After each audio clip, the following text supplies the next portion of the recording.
Reviews no one asked for. Sam, I got a hypothetical for you. Okay. You are...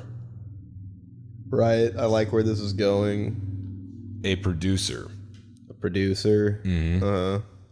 And you pick up a payphone telephone call. Sure. Not just anywhere. Not just on a busy street. The busiest street in America, Times Square. Times Square. Everyone knows the answer to that. Right. Okay. And who should be on the other line but a sniper with a gun pointed to your head?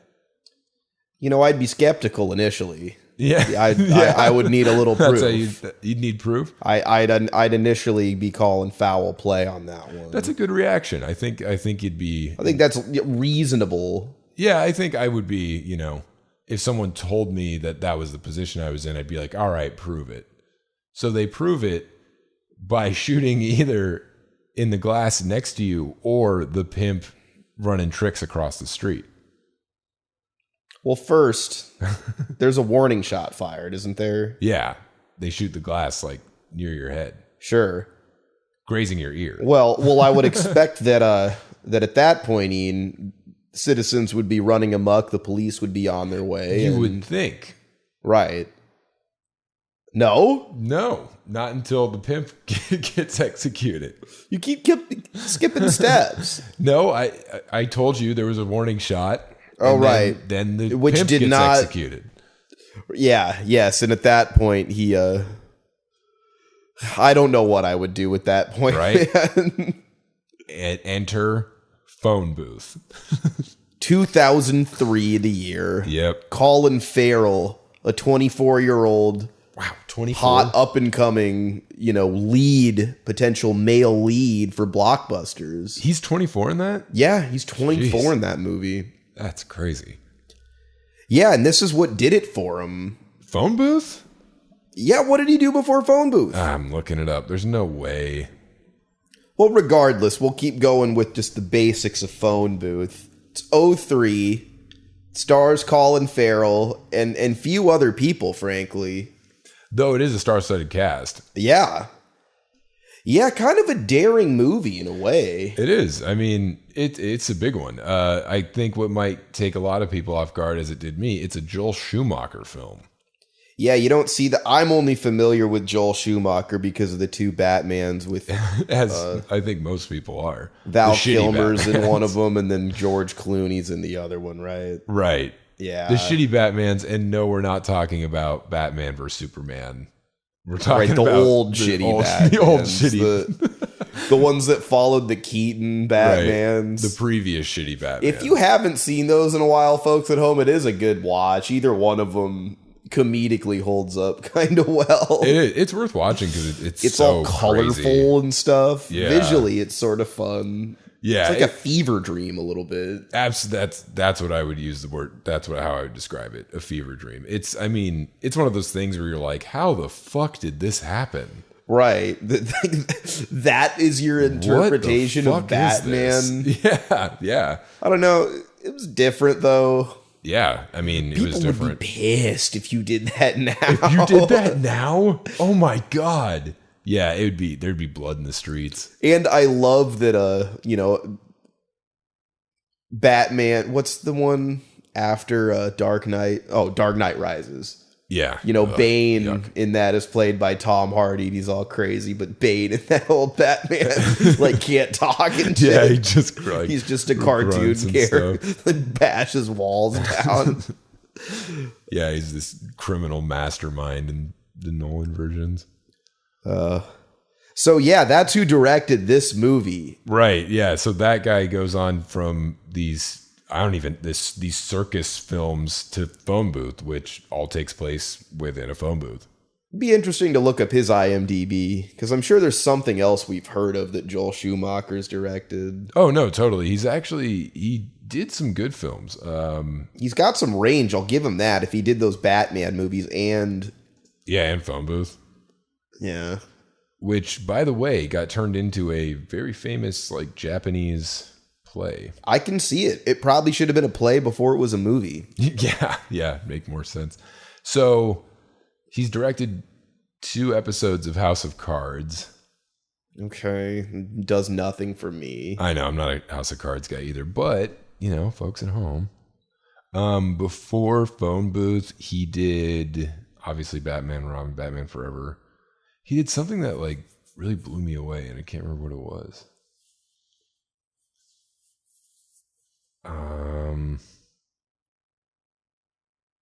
Yeah, sorry, man, I got nothing. Oh, Falling Down, which is like a cult classic movie about a guy who snaps working his, white collar job.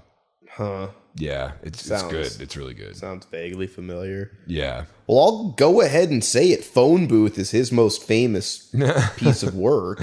You think Phone Booth? No, Batman Robin is.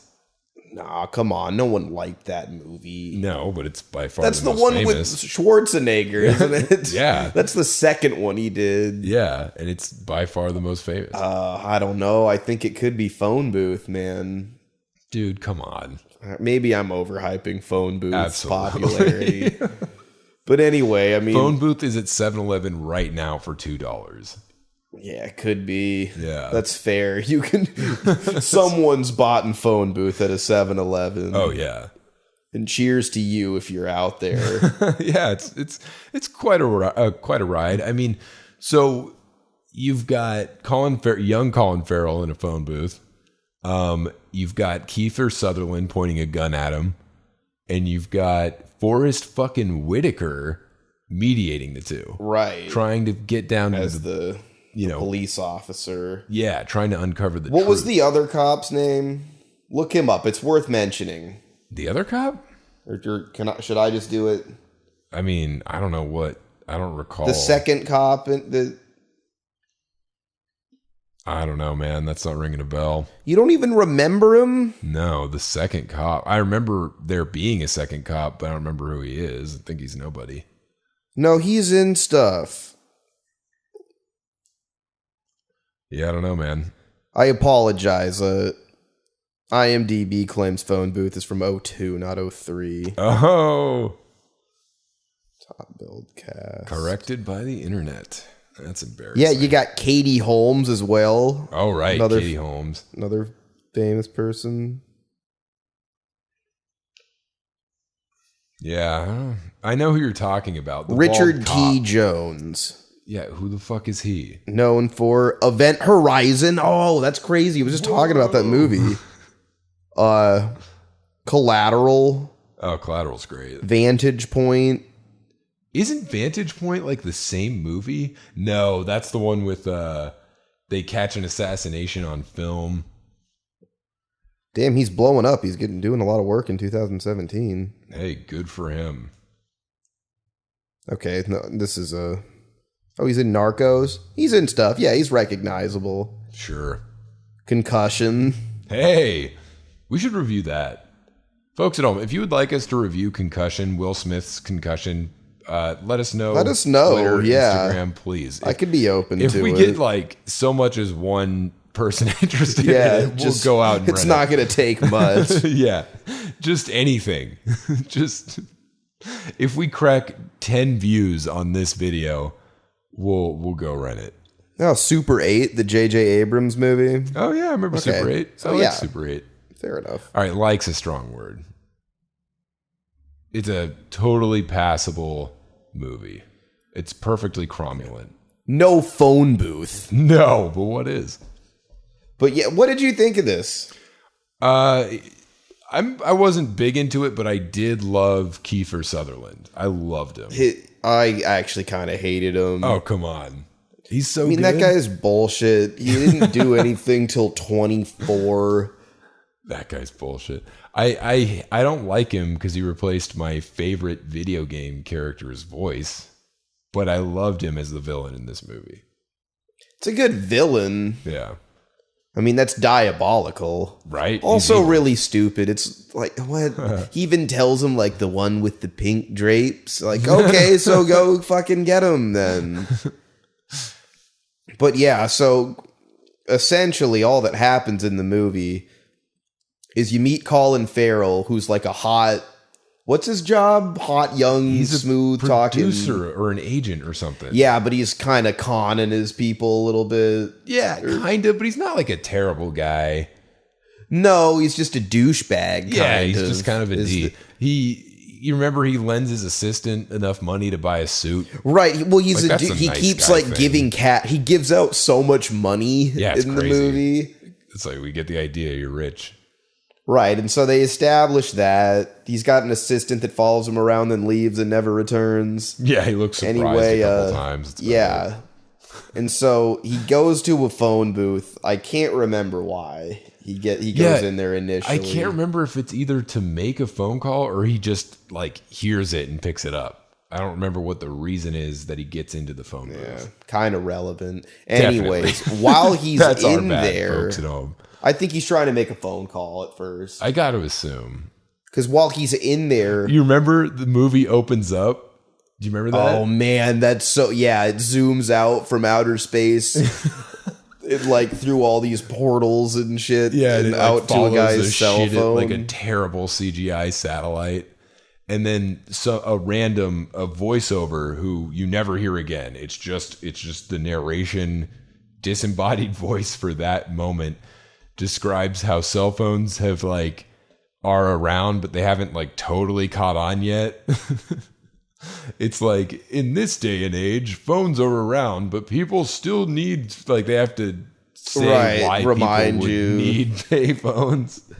It's so weird. Pretty dated at this point. Yeah, the movie just totally dates itself. The intro is really low budget almost. Yeah, well, and the fact that they have this disembodied voice just justifying the movie that I don't remember is not a good sign.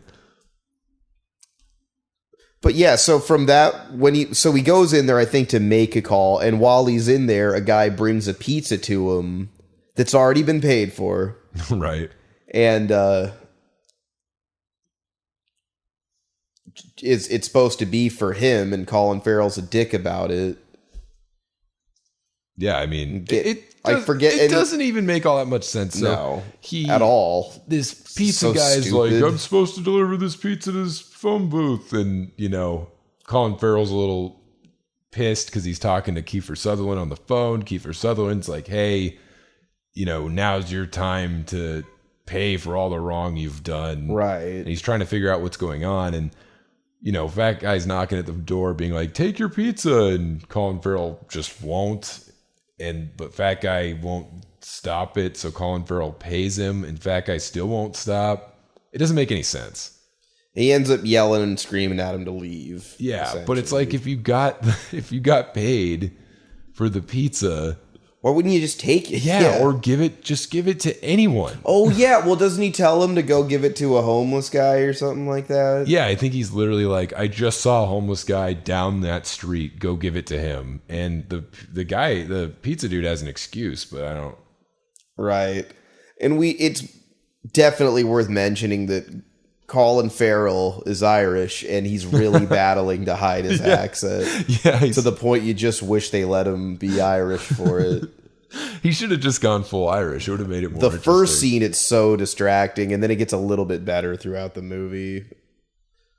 He worked on it. The movie took, 12 days to make? Yeah, it took 10 days to film in the phone booth, and then 2 days on either side for non-phone booth scenes.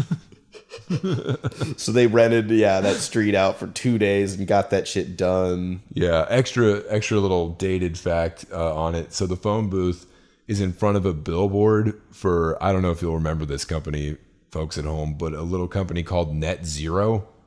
Do you remember that? Yeah, the internet provider, right? Yeah. So the whole movie, you're watching this guy in a phone booth and an advert essentially for Net Zero, which, probably went out of business in 2003. Sure.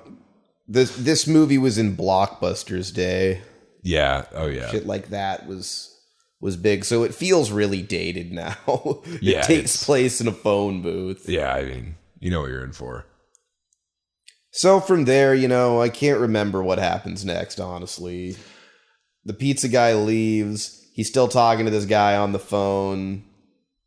Oh, and then the hookers go start bothering him, right? Because they're trying to use the payphone because that's a common thing. Yeah, to use to set up drug deals or prostitution. Yeah, kind of a nice, I think that's kind of a nice touch. Like, it makes sense. So Colin Farrell's spending too much time at the payphone, and they're like, hey, you got to get out. That time is our money, so we're going to make you leave.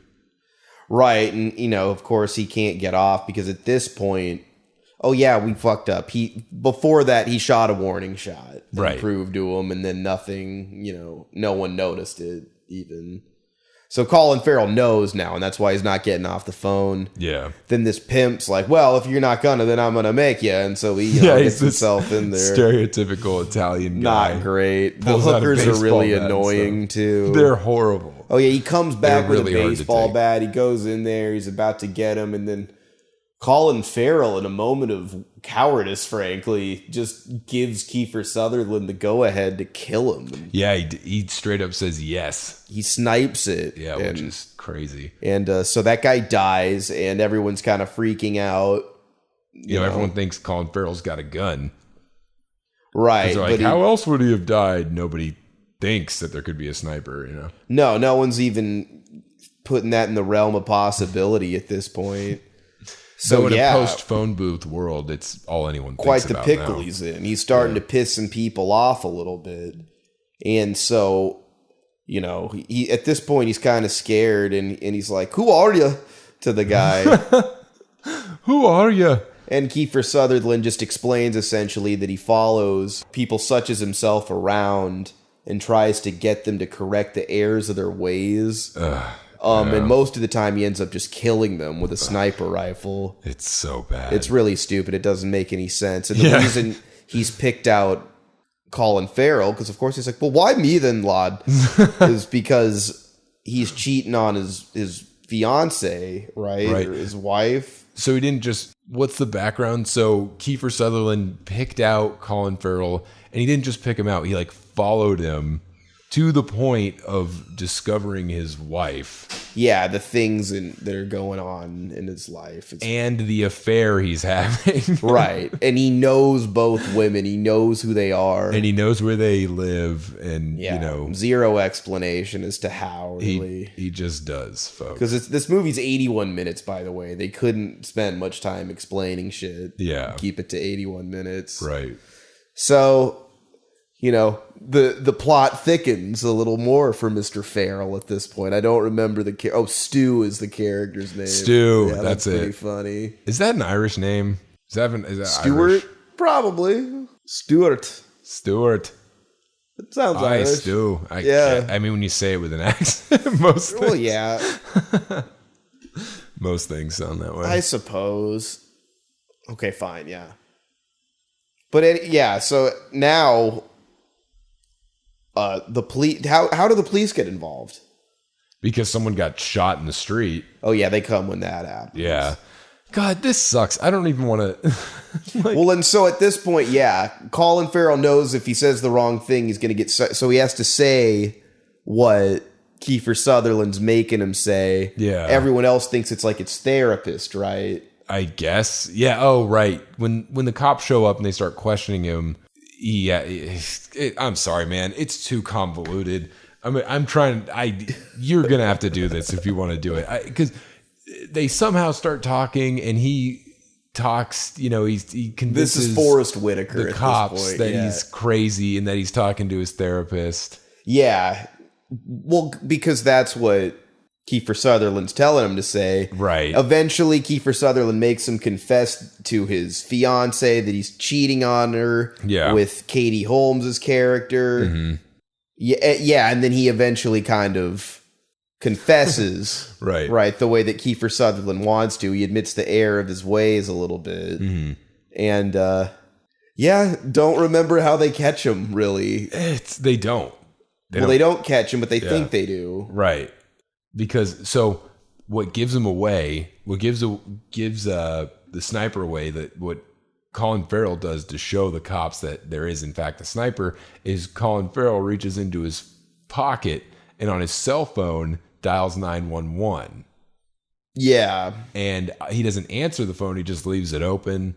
It's so dumb. It is. Right. And the 911 officer overhears it, but doesn't know what to do. And so he tries it for a second time. But I think this time he calls his wife, his wife. And she gives the phone to Forrest Whitaker, and etc. Yeah, okay, yeah, I kind of remember that too. I'm sorry. I'm trying yeah. here, but there's not much. It's a weird movie. That's right. So at some point he says he's either going to kill Katie Holmes or his fiance. Yeah, that's like the climax. And so he snaps, he gets off the phone with him, jumps out of the phone booth, and it's like, "It's me, you coward," and then he shoots him. Right. He does shoot him, and I don't know how the cops know where to go, but they do. They know where his apartment is now, and they go, and who should be there with his throat slashed but the pizza guy. The fucking pizza guy. So why was he up there? Oh, I guess because he's a pizza delivery guy. He ordered a pizza from him. That's what I got to assume. He ordered a pizza from the pizza guy and killed him as like a bait and switch kind of thing. So he could get away. And so Colin Farrell's not critically injured though. They put him in an ambulance at the end. You know, they think they've saved the day, that the guy died that did it, and so it's said and done. It's all over. And he gets a morphine drip because, he just got shot. And who should come up but that so familiar voice from the past 75 minutes or so. That's right. Kiefer Sutherland. And he's just like, "It was worth killing that man to teach you, Stu. To teach you a lesson. Let's hope your newfound honesty lasts you longer this time." Right, or something like that. But it's hard for Colin Farrell to do anything because he just took the morphine. He's whacked out. Yeah, just go to sleep. So dumb. Very silly. Unbelievably And stupid. then that's the movie. Oh, yeah, and then his wife's not mad at all that he's cheating on her.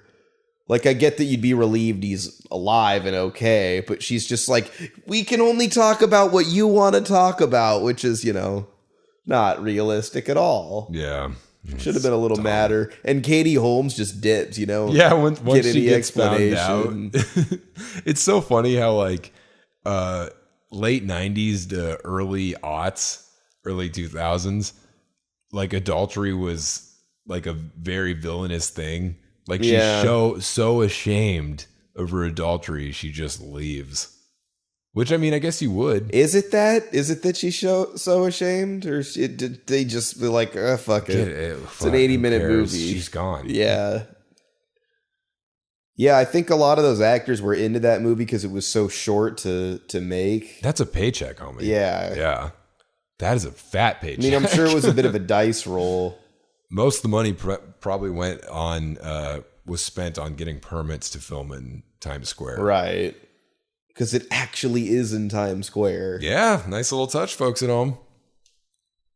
It's literally the only thing the movie has going for it.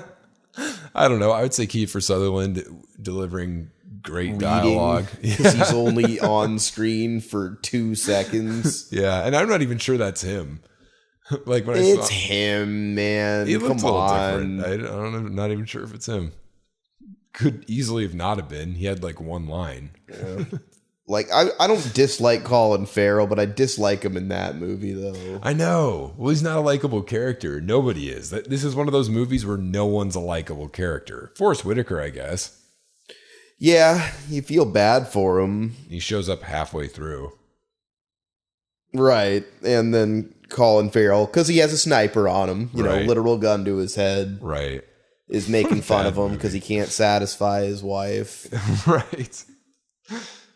Terrible film. Terrible. Just awful. Well, what would you rate it, Sam? I guess I'd give it I'm trying to think of a moniker to use. I'll give it a 4 cordless landline telephones out of 13 cordless landline telephones. Really shitty. Kind of fun to watch once, but really, really shitty. What about you, Ian? I'm trying to remember how this goes. I'd give it a 1-800-CALLATT out of fucking 9,650. 1-800-CALLATTs. Yeah. Do you remember those? I remember those and what was the other one? 10-10-250 or 10-10-500. Do you remember those commercials? It was like for making long distance calls cheap or something like that. It didn't have a jingle to it? No, there were like a couple competing ones though, like 10-10, 250 or 220 or something. Something like that. And then you get, there were like 3 of them and they were on, I swear to God, they were on every commercial. It was like that and 7-Up Yours for like years. Yeah, I don't understand what it was you were getting though. So Sam, back then they had this little thing called Collect Calls. And though it was a way to get those for cheaper? No, it was to get them so if you didn't have any money but you needed to make a phone call, you would call a collect and then the person you were calling would pay for it. Huh. Yeah, so what you would say is, I actually remember this commercial. You accept it. Like, would you accept a collect call from... Yeah, the operator says that and you say, yes, fucking freeloader. Yeah. But I remember this one commercial is actually pretty clever. Because these commercials like write themselves. This guy makes a collect call on a payphone and he calls his folks, and the operator's like, "Oh, may I ask who's calling? Who should I put this through to?" Because they ask your name, right. So the person on the other side knows who it is. And he says, "Oh yeah, my name is Mama Had a Baby Eats a Boy." I do remember that. That's pretty funny. So that she turned down the call, but she got the commercial goes to the old man on the other line. She's like, "Would you like to accept a collect call from Mama Had a Baby Eats a Boy?" And he's like, "No." I do remember that commercial. I was hoping for a little bit bigger payoff there, actually. But that's mildly clever. What's the payoff? Oh, just that it would be funnier. But that's mildly clever. I'll give you that. It's the best you can hope for with an ad. Sure. Nowadays, you have football stars wearing body wash and with polar bears and screaming at each other and stuff. Sure. Bruce Campbell playing Hungry Like the Wolves on a piano. Yeah, that's what we get now. I'm lost in a crowd. Isn't the future great? And I'm hungry like the wolf. Give me 7-Up Yours guy any day. Sure. Of the week. Even the second one when it wasn't Orlando Jones anymore. Oh, man. Really? Even that guy took... No, that may be a bit far. I didn't know they had a second one. Yeah. So neither of us like that fucking movie, though. No.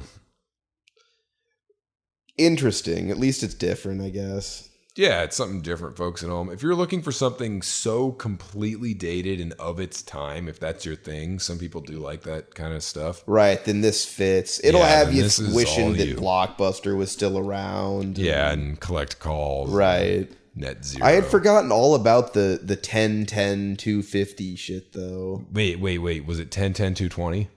Yeah, maybe it was 220. I think that's it. But there was like 10-10-500 too. There was like several of them. Isn't that funny, the shit you remember? 10-10-18-50. Yeah. Like the John Lithgow's in one of them. You remember the one John Lithgow's in? No. Okay. Fine. Well, folks at home, that's all we got for today. I'm going to hit Plaid Pantry and get a 7-Up. I don't know about you. I say we hit that bento cart. Yeah, we could do it on the way. Up. We got some more content brewing. Yeah, more coming at you. All right, folks. Let's do it.